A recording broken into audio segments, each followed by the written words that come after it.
And that's where the conflict comes in the black community. Martin Luther King Jr. never talked about loving yourself. He was always talking about trying to make some racist love you. And you can't change how people view you. Our Bible tells us consistently, do not be concerned about man and how he feels about you. He will hate you. He's going to hate you. Don't be concerned about that. You love him.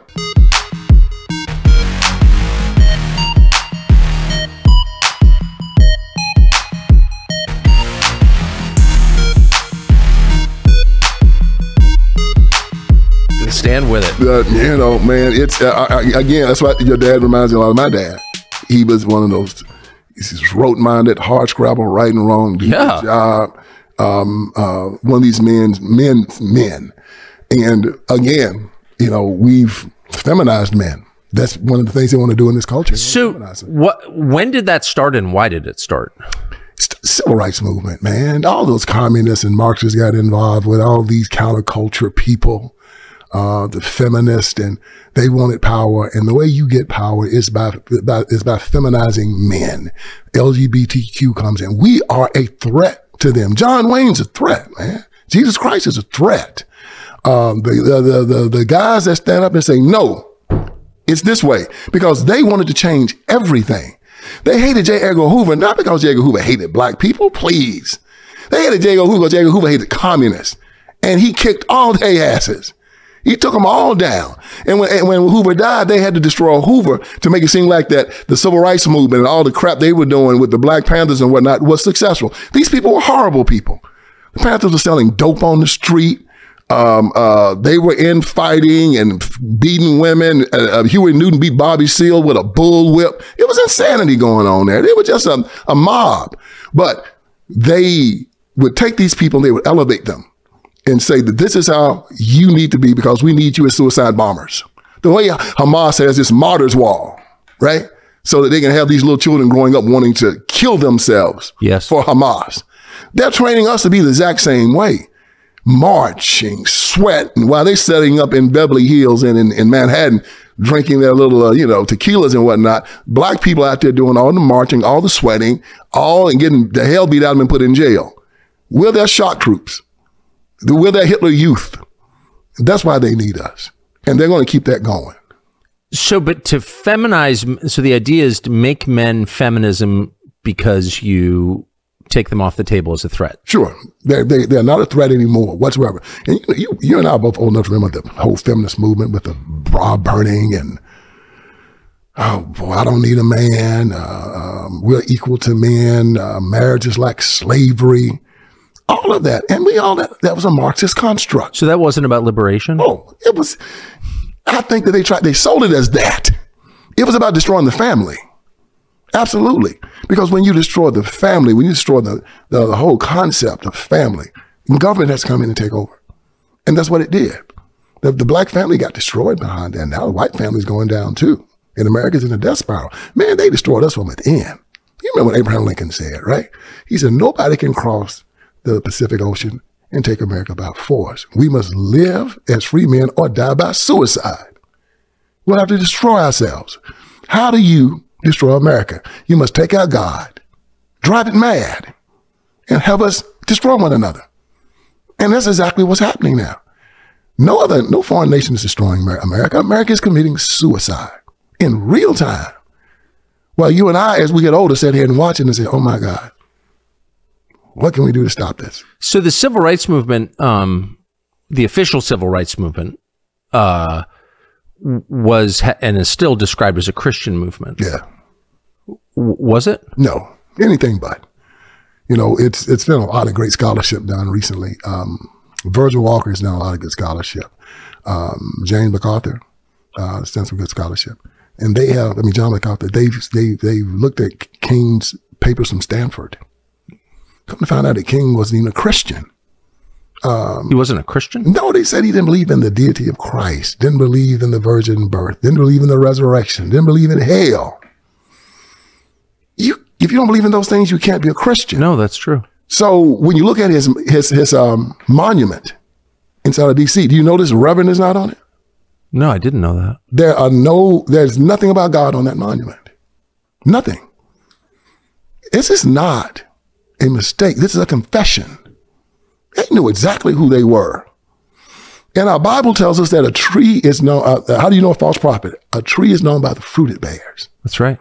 You will not get good fruit from a bad tree or bad fruit from a good tree. Each tree and its fruit will be after its own kind. So when you look at the black community and the condition that it's in, if it's bad fruit, the tree had to be bad. That's right. And if it's bad fruit, it's a false prophet. It's binary. And when you look at where we were between 1940 and 1960, the black community had cut its poverty rate from 80% to about 35% in 20 years, the greatest reduction of poverty in the history of the world. And then after the civil rights movement, we flatlined. Why? We turned from God to government. And Martin Luther King Jr. and the civil rights movement led us on that. And we know how King was all tied up with the communists. Man, Stanley Levinson was the one communist in America. Bayard Rustin had been a communist in his youth. The guy that ran the SELC, his name was Jack O'Dell, Hunter Pitts O'Dell. He was a communist. King's lawyer, Clarence Jones, was a communist. Clarence Jones and Stanley Levinson say they wrote the I Have a Dream speech.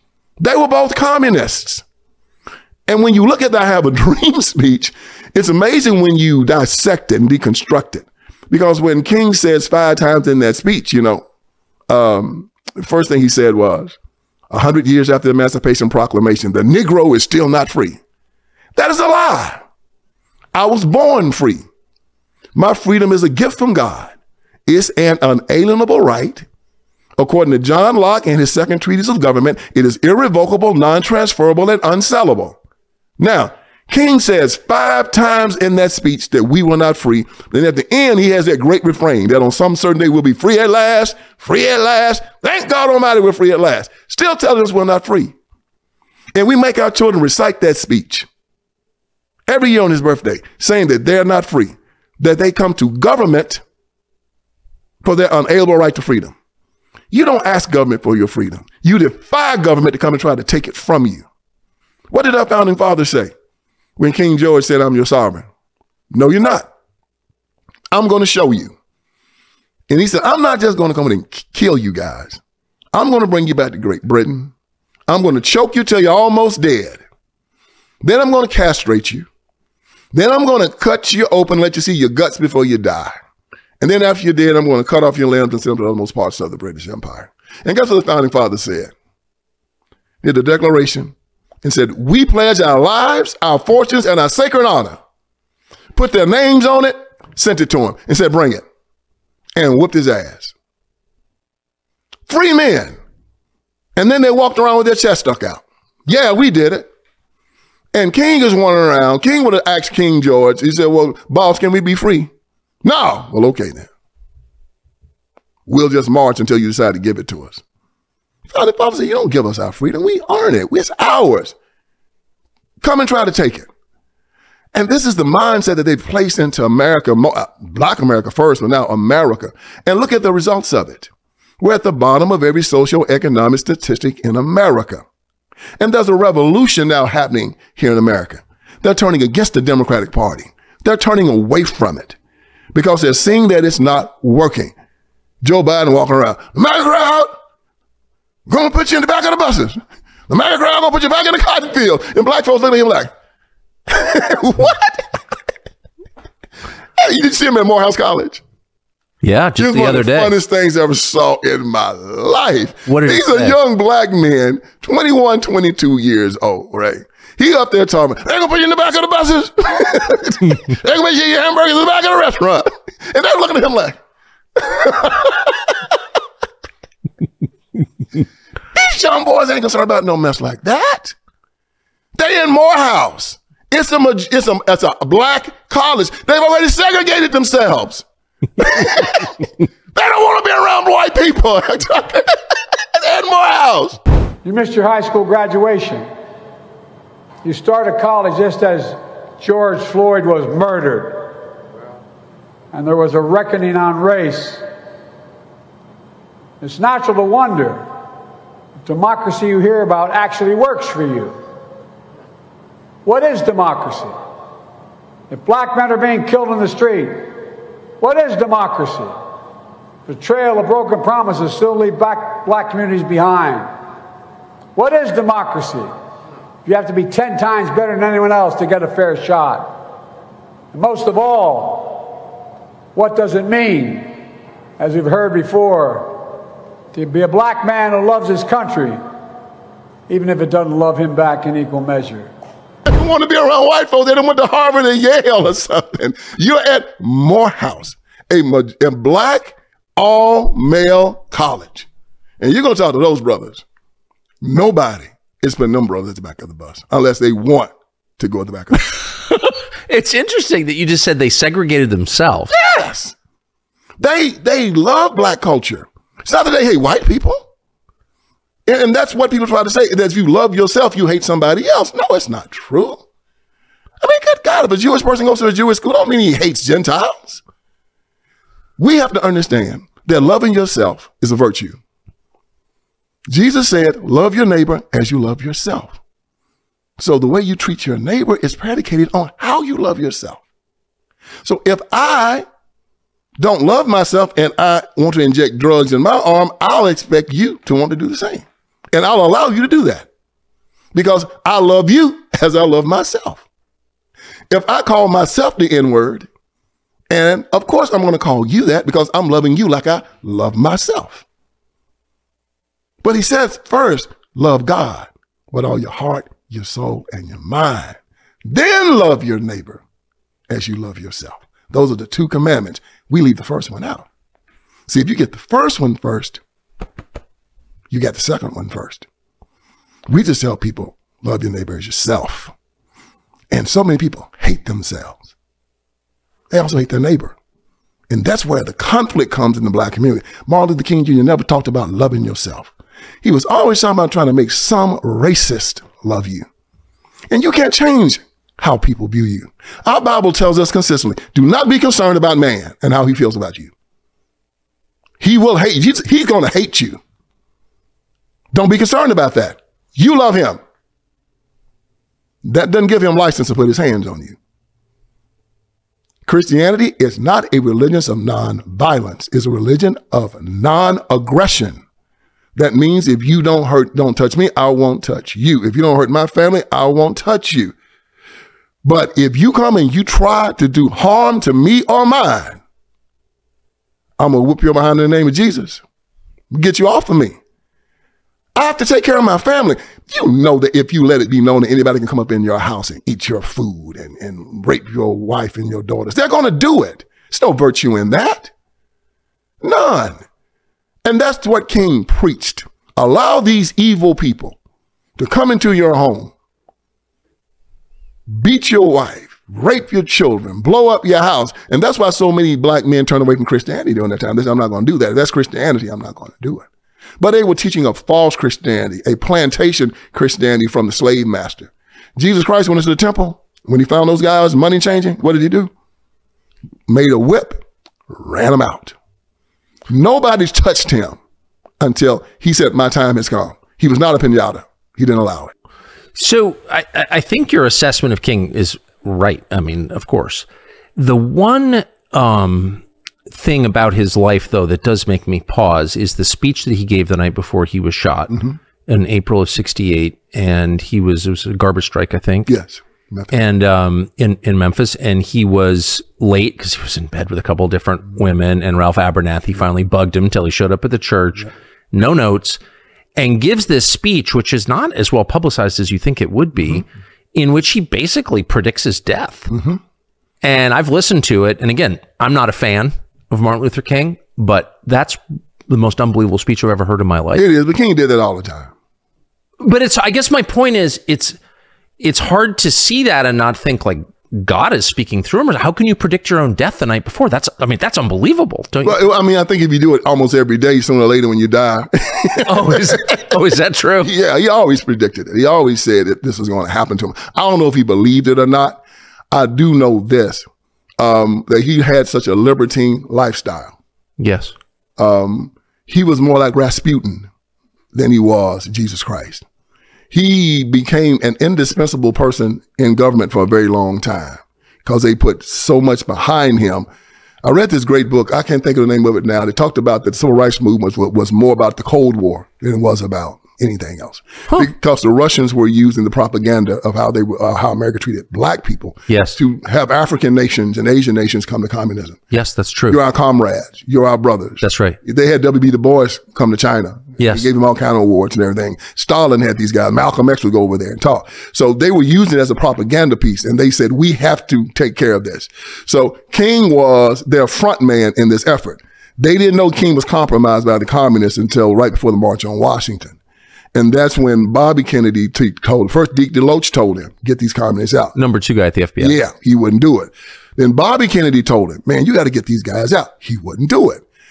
And then right before the March on Washington, the big 7, big 6, whatever, came to the White House, and Bobby kind of gave John Kennedy a nod, and John Kennedy told King, come out to the Rose Garden. I want to talk to you. He didn't even want it to be bugged in the Oval Office because he was going to share top secret information with him. And he said, I know you know you're under surveillance. That's lawyer talk for saying you're under surveillance. Yeah. You have 3-4 guys in your organization are communists. They got to go. And he called their names. Said Bear Rustin, Jack O'Dell, Stanley Levinson. He said, these guys are communists and they have to go. And the King tried to deny it. He said, look, do you think I pulled these guys' names out of a hat? I'm the president of the United States of America and I know their name. And he brought up this guy in Great Britain that they called him some type of sex scandal. Forget his name, but he said, you know about this? He said, yes. He said, well, he lost his government behind that. He said, I could do the same thing. If you go down, I go down. You got to get rid of these guys because I'm affiliated with you. They had invested a lot in him. So King said he would do it. Well, J. Edgar Hoover, of course, didn't believe it. And he heard about this group of communists that were going to be meeting down in Dorchester, Georgia. And he set up some cameras to see who was going to show up. And lo and behold, Martin Luther King Jr. showed up in this nest of spies after this long conversation with the president. And he brought these pictures back to Bobby Kennedy and said, I thought he said he's going to get rid of these guys. He's going to cut them loose. And that's when Bobby Kennedy signed to put the wiretaps on him. He said because, and it was more to protect him because they thought he was going to be able to be blackmailed and that he was going to be infiltrated and da-da-da-da-da.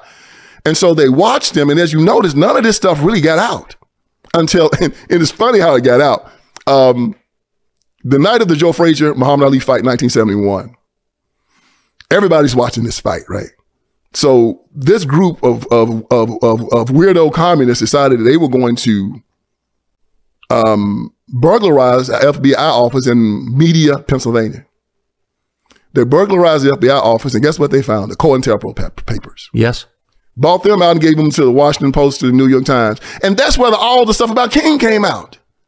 It wasn't J. Edgar Hoover, it wasn't the FBI, it wasn't the conservatives. It was the liberals that put it out there. And when people started reading it, they said, oh my God. Hoover had kept King's stuff secret. All of it. Nobody knew it. The sex stuff. Yeah, the sex stuff. And then when it got out, the people, King's people wanted to have it all destroyed. And that's when the judge said, no, we're going to take it and we're going to seal it for 50 years. And nobody can see it. But yeah, these liberal morons were the ones that broke into the FBI office and stole it and gave it to the press. And that's how we knew about King's affairs and his 45 girlfriends and his prostitutes and the orgies, which the thing that bothers me more about all of it, Tucker, is the prostitutes. The orgies are bad. We ain't got to talk about that. But when you buy flesh, and you say you're a man of God, I mean, that's very visceral with me. Yeah. That's visceral, you know? Just so much terrible stuff. But the fact that, you know, they say he plagiarized his PhD, which means that he was a fake doctor. And then, you know, they say that he wasn't a Christian. It means he was a fake Christian. And he walks around with these communists. And it had gotten so bad that Deke DeLoach finally told J. Edgar Hoover, he said, you can't talk to him. And that's when J. Edgar Hoover then decided to make him an enemy of the state. And this is when it gets interesting with his assassination. When I read this in Taylor Branch's book, Parting the Waters, American King Years, and Taylor Branch is a Democrat. Yeah. He's Bill Clinton's roommate at Yale. Yep. So it's not a conservative saying this. It's a Democrat, Bill Clinton friend that said this about King. He said that the FBI designated King an enemy of the state. And it's only about 5 or 6 people that have ever been had such designation in the United States of America history. And they said that with this designation, even if they heard that somebody was coming to assassinate him, they wouldn't warn him. And that was a courtesy they would give to mafia dons. They would not give it to King. So they said he's an enemy of the United States of America. This is interesting that he was so affiliated with these people. They found out that money from Moscow was bankrolled in the civil rights movement. He was getting money from Moscow put in his pocket. All of this. That he was deemed the enemy of the United States of America by the federal government. And so I'm reading this.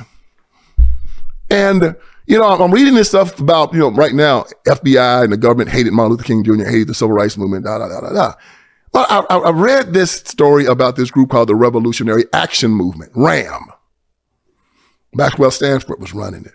Tupac Shakur's people were involved in all of this. And these guys are rough. They had decided that they were going to assassinate Whitney Young for the Urban League and Roy Wilkins for the NAACP. They were going to take out the black leadership because they thought they were Uncle Toms. And Hoover had infiltrated RAM and knew what they were doing. If J. Edgar Hoover had hated the civil rights movement, he would have allowed RAM to go ahead and do what they were going to do, and then would have arrested them and said, look at this, black people killing black people. Ain't this a shame? Instead, what does he do? He warns the people in the civil rights movement, protects them, then he arrests the guys at RAM and destroys the whole organization. They go into exile, some go to Cuba, they all run off, others he put in jail. Does that sound like a man that hates the civil rights movement? No. Juan Williams did a book on Thurgood Marshall. As you know, Thurgood Marshall was a federal judge. Yeah, of course. For a long time. Then became Supreme Court Justice, Solicitor General. Thurgood Marshall said J. Edgar Hoover never lied to him. He had to sign the warrants as a federal judge. He said Hoover didn't have to lie. He said Hoover always had the goods. Never lied to him. So why this assassination on the character of J. Edgar Hoover? Because he took out communists. He took out Marxists. He took out these malcontents that hate America. The same group in 1968 to try to take over the Democratic Party in Chicago, right? Right. And Mayor Daley and the hard hats ran them out. And they were out there screaming, the whole world is watching, the whole world is watching. What does Saul Alinsky tell them? You got 3 choices. Either find a wailing wall and cry, start making bombs and exploding everything, then they're going to turn to the GOP, or go organize. And in 4 months, 4 years, come back, and you be the delegates.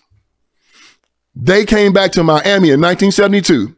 They were so well versed in the rules of the Democratic Party that when Daley showed up with his Illinois Chicago tangent, they ran him out. And Jesse Jackson and this guy by the name of Singer took their place. They took over the Democratic Party in 1972, and they brought in LGBTQ and abortion and that stuff for the first time. And that's when Richard Nixon slaughtered them, remember? Nixon didn't need Watergate. The Democrats imploded in 1972. And they did it from the civil rights movement. All of those people from the civil rights movement, that was their plan, to come in and take the Democratic Party. They tried it in 68. Daley beat them down. They then used the rules. 72, they got it. They haven't let it go since. And they finally got what they wanted in 2008 with Barack Obama. Who was Obama?